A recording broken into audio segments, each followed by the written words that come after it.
they could galvanize as a news service to start to do stories that had never been done before and put a spotlight on the Republican establishment. And he's, at this point, recruiting people to run for office against what?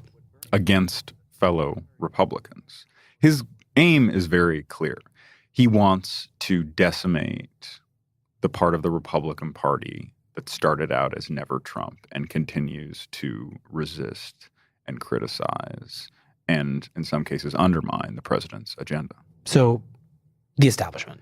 Yes, the political establishment, but more specifically, the Republican Party leadership. Okay. So phase one is Trump's election. Is phase two the conservative populist takeover of Congress? Yes, absolutely. It's to now start to take over these institutions. So yes, Mitch McConnell has to go. Tell me about how Steve Bannon talks and thinks, his overall demeanor, which becomes really clear in this interview and in your interactions with him even before the interview. Steve is a pugilist. He thinks in big, fat paragraphs, and they come spewing out a mile a minute. And one of the reasons we had the First World War that was lit by a match down in Sarajevo is that you had this technology had kind of gotten ahead of people's ability to control it militarily, right? Mobilization and weaponry and all that. He is unstoppable, and as an interview subject, it can be very challenging to interrupt him and get your question, get your follow-up in. But how I've come to know Steve over the last 7 years of covering him is that his mind is always going, and he's always plotting his next move. He's always looking for his next target, and that kind of unfolds in real time as you're discussing him. And for somebody who has as long of an enemies list as Steve Bannon, that can lead to some pretty lengthy conversations. If you're in the middle of this Republican Civil War and it's Republican on Republican violence all the time, doesn't that just empower the Democrats? Nancy Pelosi and Chuck Schumer's dream is to have you guys tearing each other apart. The theory of creative... Okay, so number one, you've seen in the House, right? We had this rapprochement the other day, and I can't give you all the details because there's a lot of groups that are talking and going to do their own thing, but generally was that the House is absolutely essential and must be held, right? Must be held. And so there in all likelihood, maybe on one or two cases, or 3 or 4 cases, there'll be people that do challenges, but generally overall, we understand that the key is particularly for President Trump and to support his agenda, the House must be held at all costs. Now, in the Senate, in the Senate, it's not like, and McConnell keeps throwing back to these guys in 2010 at the beginning of the Tea Party when some people, relatively unknown people, were able to win primaries. And I'm a big belief that a robust primary can make a better challenger. Because of the way the map in the Senate is laid out this year, there are just fewer Republicans who are in competitive races. So in that sense, the risk of electing a Democrat because you nominate a Republican who's really far to the right isn't as real as it has been in years past. That said, what Bannon's ultimate goal is, and he's been very upfront about this, is to require the Republican Party leadership to spend money they otherwise wouldn't have to spend defending seats in places like Mississippi, where there are incumbent Republicans with leadership ties that Bannon wants to take out. So, yes, because they're spending money in these states that they shouldn't have to be spending money in, Republicans could find themselves in a compromised situation. But, at the end of the day, I don't think Steve Bannon really cares if the Republican Party ends up spending more money and as a result loses Republican seats because he's been very upfront about the fact that if a Democrat replaces a Republican he loathes, like Mitch McConnell, Bannon's okay with that. So it's really about displacing who he sees as a deeply flawed Republican. It's not even necessarily about making sure that the person who replaces that is a Republican. Absolutely. There are many cases, I believe, in which Steve Bannon would be perfectly happy having a Democrat there instead of an establishment Republican. His goal is just to defeat these establishment Republicans. What comes next can almost at times seem like an afterthought to Steve. This movement had been building over time, right? In fact, the famous meeting I had with Jeff Sessions at the embassy, where I tried to talk Jeff Sessions in January 2013, I had a dinner with his young aide-de-camp, Stephen Miller, and Jeff Sessions, where I tried to convince Sessions to run for president in that cycle. And I said, hey, you're not gonna win the primary, and you're not gonna be president of the United States. But these issues of trade and illegal immigration, trade was not even a concept in Republican primaries or in the Republican Party. Bannon mentions a dinner with Senator Jeff Sessions and Sessions' aide, Steve Miller, at a point where neither of those names mean what they mean now. Why is that dinner important? Because it's at that moment where the strain of nationalist populism that Trump will eventually be the torchbearer of becomes injected into the bloodstream of the Republican Party. It was just, yeah, we're free traders. Yeah, they passed a free trade deal. Hey, this Austrian School of Economics, this is brilliant. Yeah, this is great. Just do it. Heritage says it's good. Cato says it's good. AEI says it's good. It's not even questioned, okay? It was holy writ. Never questioned. And in that, I said, no, this is what's destroyed the country. And Sessions knew that. The agrarian populists knew that. So Sessions was going to be a vehicle for that. And Sessions says no. But we will start to get these issues out there. I will start to drive it from the Senate. We will force these issues out there, and our guy will show up. And Steve Bannon's goal and Jeff Sessions' goal and eventually Donald Trump's goal would be to force the Republican Party to confront these questions of immigration and trade and to draw a clear, bright line down the center of the Republican Party. Which side are you on? Are you on the unfettered, open borders, immigration side, or are you on the anti-immigration, anti-trade deal side that is protectionist and some would say more nativist? The TPP is a horrible deal. It's a deal that was designed for China to come in, as they always do, through the back door and totally take advantage of everyone. So Sessions doesn't run for president, but Trump does. It sounds like Bannon very much wanted to be part of a populist Republican presidential campaign in 2016, no matter who the candidate was. That's right. Steve Bannon's goal was to just get these issues out there, make the Republican Party have a knockdown, drag-out brawl over them and what side they were going to be on. And I had been following Trump for a long time. And it was just natural. I saw these early small rallies that Dave Bossie would put on in Iowa and New Hampshire. I mean, I very famously, Jeremy Peters, one time in New Hampshire said, hey, Jeremy, I'm doing an interview on my Sirius XM with Donald Trump. You can interview Trump right afterwards, of which Jeremy Peters, my good friend, said, Donald Trump's not a serious candidate. I did. Okay, but by the way, you were like the other 90 guys I know in politics journalism I respect. All of them told me the same thing. A couple of guys said, if I was caught interviewing him, I'd be fired. Right? A couple of them said, because Breitbart readers might fire you if they hear how much respect you're saying you have for me right now. Listen, you were the first guy to get Andrew from the mainstream media, and I think that says a lot, because Andrew was the visionary. We would not be here today if it was not for his vision. I think you were one of the first guys to see that was not a right winger. How did you get to know Steve Bannon in the first place? In a previous life, I covered media for the New York Times, and around 2011, I got to know Andrew Breitbart, the founder of Breitbart News. Is there anyone here in this room, raise your hand, I'm dead serious with you, that doesn't think that the institutional left has declared war on you? And when I was profiling Andrew, one day he said, I'm going to bring my friend Steve along to a dinner. And that Steve was Steve Bannon. Andrew, you're just back from Florida. You were there for the debate? By the way, Joel Pollack is Breitbart's minder. He's in control of my... They understood provocation so well. They knew exactly that we would all respond. We would eat it up. And they understood that there would be like a no apologies necessary culture emerging, and they were starting it out. Right, that's why on the Billy Bush weekend, when everybody's sitting there running around and going to get him on 60 Minutes and, have him sit on a sofa and cry and, put his head on Vox, I said, no. It doesn't matter. To 100% degree of certitude, you're going to win. This is not what this election's about. It's just not about this. It's about them.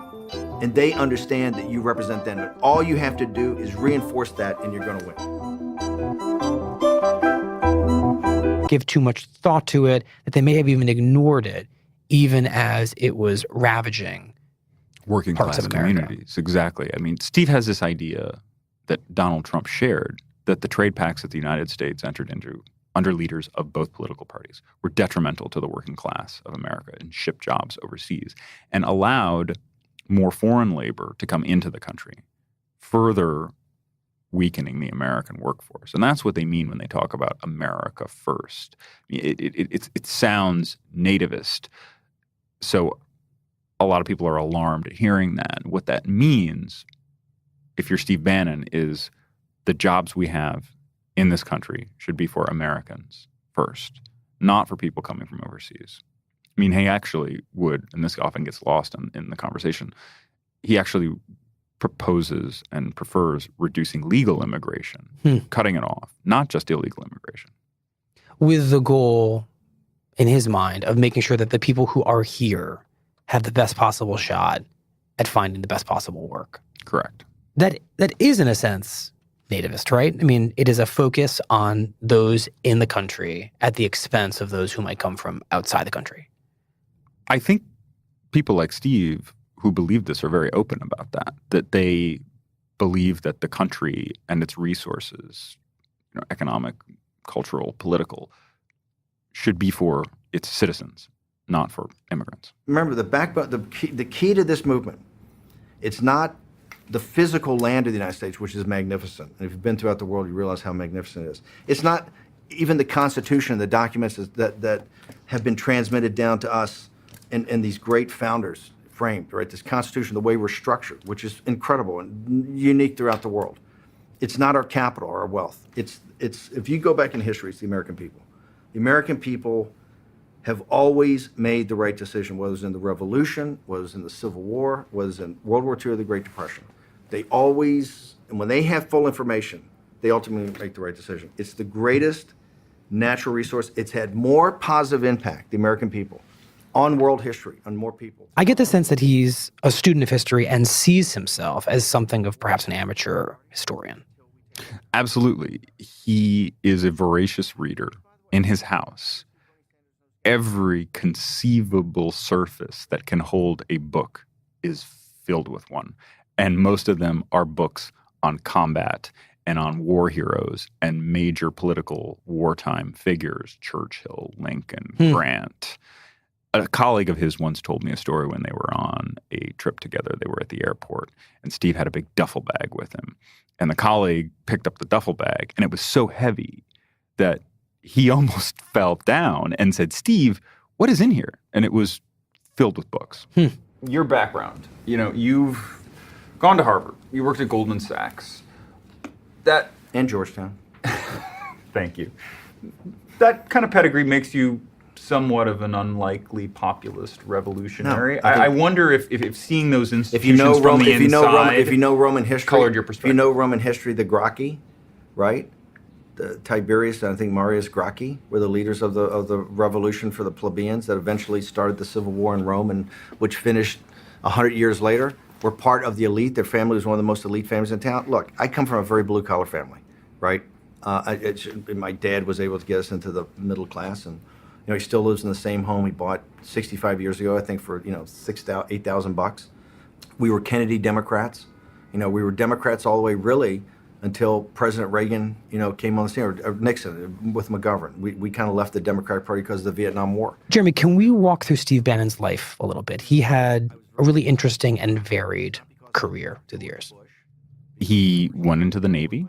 After he left the Navy, he went to Harvard. I was very fortunate, and it's not because my name's George Bush, because I worked my way and got my way into Georgetown. I then worked my way and got my way into Harvard Business School.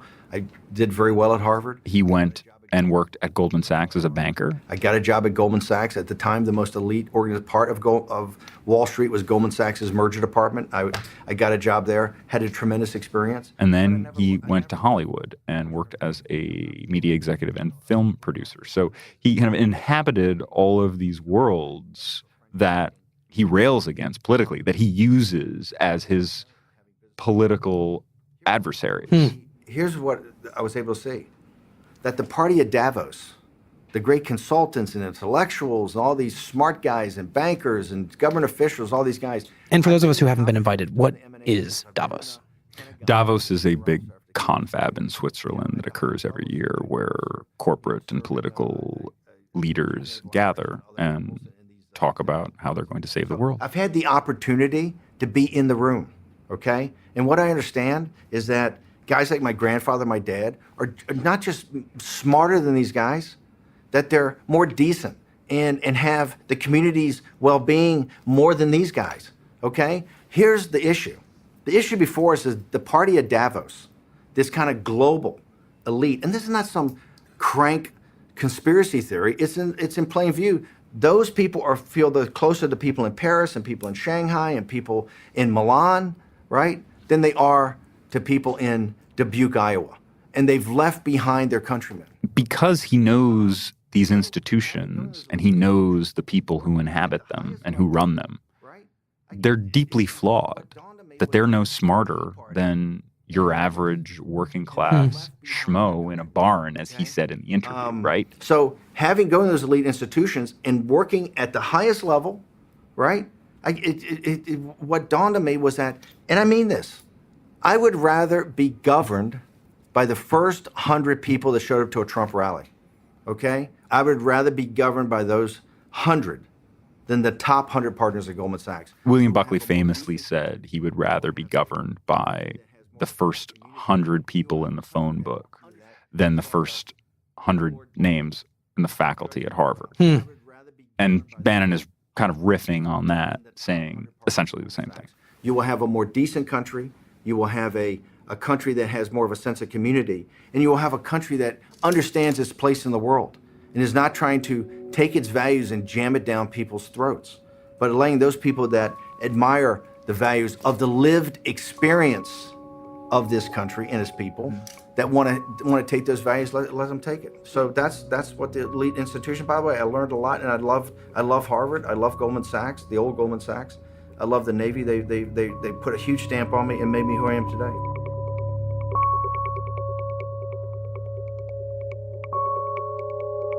You know, the whole reason the day after the campaign that I agreed that Reince Priebus should be chief of staff is I know that President Trump, knowing you had to form a government, and I'm the CEO, you know, I hadn't shaved in a week. My hair was down to here. I had this combat jacket on, right? The same clothes, you know, and I was the CEO, right? There was an island of misfit toys, right? Had some really good people. You can't staff a government. You needed the establishment. It's interesting that so much of Bannon's philosophy is built around being anti-establishment, and yet Bannon, in a sense, seems to pride himself on his ability to work with establishment Republicans. Jeremy, he makes the point to you that the first call he made after Trump's election was to Reince Priebus, who was then the head of the Republican National Committee, which is pretty establishment. I had met Reince Priebus my entire life for 2 minutes at the Breitbart Embassy one time. I called him up and I said, we have to pull this together. We have to work together. I need two things. Absolutely. And the goal there was to build a coalition because they understood in Trump world that they just didn't have the resources. So they had to partner with the establishment. They had to do the deal with the devil, so to speak. In short, what is Steve Bannon's critique of the Republican establishment that he is relentlessly going after? What did they do wrong? I think it's a broader critique of elite leadership across the globe. It's not just the Republican Party. It's not just the Democratic Party. It's what Bannon would call the Davos class. These elite CEOs, politicians who have, in effect, rigged a system to benefit themselves and line their own pockets at the expense of the working class whose jobs they are more than happy to ship overseas. And that's why immigration became such a potent factor in the last election. Why? Because Steve Bannon and other Republicans like Trump saw what was happening to voters in communities where jobs were leaving for overseas. And they felt that there wasn't a voice in either political party to represent those people. So it was that. It was, you had the factor of jobs being shipped overseas and companies and lawmakers being too willing to allow immigrant labor into the country. Now, there's various critiques of this idea, whether or not it's factual. But what is undeniable is that there is a large block of voters out there who feel like immigrants have displaced them in the workplace. And that's what Trump tapped into. And that's what Steve Bannon really understands. Is Steve Bannon ultimately going after the Republican elite because they are the greater offenders on these issues, or because they are more vulnerable to him? I think what it has to do with is Steve Bannon became a Republican. And that was just, I mean, his cultural leanings, his political leanings, he's more inclined to be a conservative. So naturally, I think the party that is supposed to represent conservative ideals to him would be the greatest defender in this.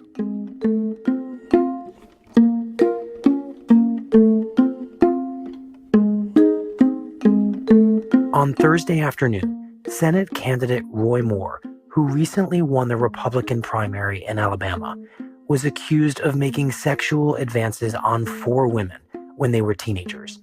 One woman told the Washington Post she was 14 when Moore pursued her. In reaction to the allegation, Steve Bannon, who has been supporting Moore's candidacy, said this. But it's interesting. The Bezos, Amazon, Washington Post that dropped that dime on Donald Trump is the same Bezos, Amazon, Washington Post that dropped the dime this afternoon on Judge Roy Moore. Now, is that a coincidence? That's what I mean when I say opposition party.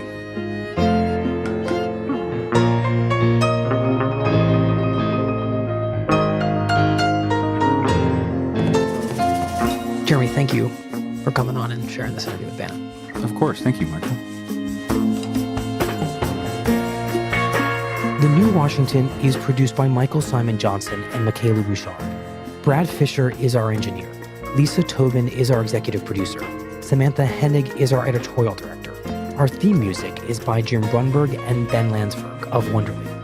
That's it for The New Washington. See you back here next weekend.